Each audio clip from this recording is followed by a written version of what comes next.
బాపట్లలో సీఐ రాంబాబు వ్యవహారం వివాదాస్పదంగా మారింది. ఎస్సీ ఎస్టీ కేసు పెడతానని బెదిరించి అక్రమ వసూళ్లకు పాల్పడుతున్నారంటూ ఆరోపణలు వచ్చాయి.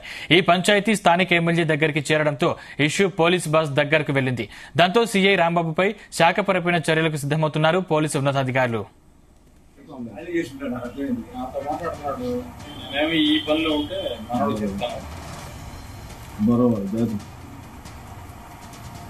ఫోన్ పే కదా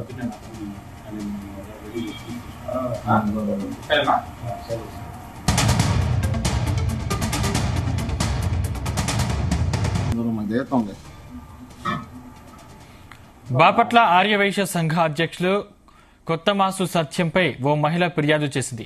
న్యాయపరమైన విచారణ చేయాల్సిన సీఐ రాంబాబు చేతివాటం చూపారు.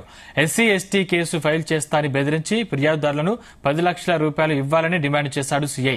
మధ్యవర్తిని రంగంలోకి దింపి 4.5 లక్షలు వసూలు చేశాడు. డీల్ చేసినందుకు గాను సీఐ మరో 1 లక్ష కప్పంగా తీసుకున్నాడు. ఈ వసూళ్ల వ్యవహారం ఎమ్మెల్యే దగ్గరికి తీసుకెళ్లడంతో సీఐ రాంబాబు లీలలు బయటపడ్డాయి.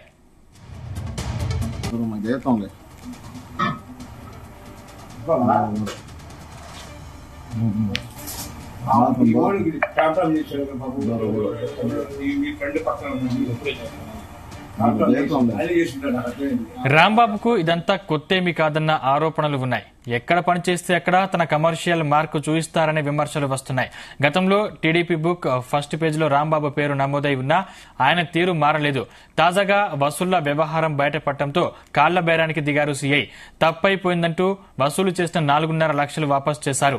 తాను తీసుకున్న 1 లక్ష రూపాయల మాట ఎత్తేసరికి నోనో అవి తీసుకుంది నేను కాదు, తన కింది స్థాయి సిబ్బంది అంటూ మాట దాటేస్తున్నారు. మొత్తానికి సీఐ వసూలు దందా బాపట్లలో చర్చనీయాంశంగా మారింది.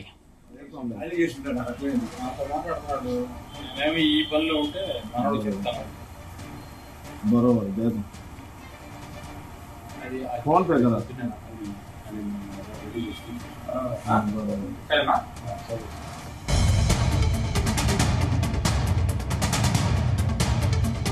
మొత్తం 2 ఆడవాళ్ళు కూడా వచ్చి మా ఇంటికి 11:30కి నడి రోడ్డు మీద నన్ను ఆపి నా నోటు నాకు ఈమెను గొడవ చేసిందండి. నోటు ఏందమ్మా అని అన్నాను. నేను నోటు ఇచ్చాక డబ్బులు తీసుకొని అంది. ఇచ్చావు, నా డబ్బులు ఇవ్వలేదు కదా, డబ్బులు ఇస్తే కదా నీ నోటు ఇవ్వాల్సింది నేను అన్నాను. మా ఆయన నీకు డబ్బులు ఇచ్చారంట కదా అంది. మేము నాకు వెళ్ళామో రూపాయి కూడా ఇవ్వలేదు నాకు నేను అన్నాను. అన్నప్పుడు అంది అమ్మాయి ఇచ్చాడు దబాయించింది. దబాయిస్తూ లేదమ్మా అన్నాను. ఇక నన్ను టచ్ చేస్తూ మనిషిని నెట్టేస్తుంది. ఇక ఆమె అంటూ టచ్ చేస్తూ 10 అడుగులు వెనక్కి వెళ్ళిపోయినా. నాకు డౌట్ వచ్చి ఈ అమ్మాయి ఏందని నన్ను టచ్ చేస్తుంది చెప్పి నేను వెనక్కి వెళ్ళినా కూడా పైకి వచ్చి నన్ను టచ్ చేస్తుంది. ఆ అమ్మాయి వయసు 35 నా వయసు 72 సంవత్సరాలు. ఆ అమ్మాయి నన్ను టచ్ చేస్తూ ఇక రిజల్ట్కి ఏందమ్మా మీ ఆయన తీసుకురా, నీ నోటి నీకు ఇస్తాను, నా ముందు చెప్పించండి, మా ఆయన లేడు, వేరే ఊరు వెళ్ళాడు అంది. సరే ఫోన్ నెంబర్ ఏమో మాట్లాడుతున్నాను. ఫోన్ నా దగ్గర మా ఆయన దగ్గర లేదు అని ఉంది. సీఏ గారు ఆఫీసులో కూర్చోబెట్టారు. నేను కూర్చున్నబెట్టి 1.5 గంటల తర్వాత సీఏ గారు వచ్చారు. నన్ను రోడ్లో పిలిచారు. ఏం జరిగింది అన్నారు. ఏం జరిగింది సార్ అంటే ఎందుకు రమ్మన్నారు, ఏందని అడిగాను.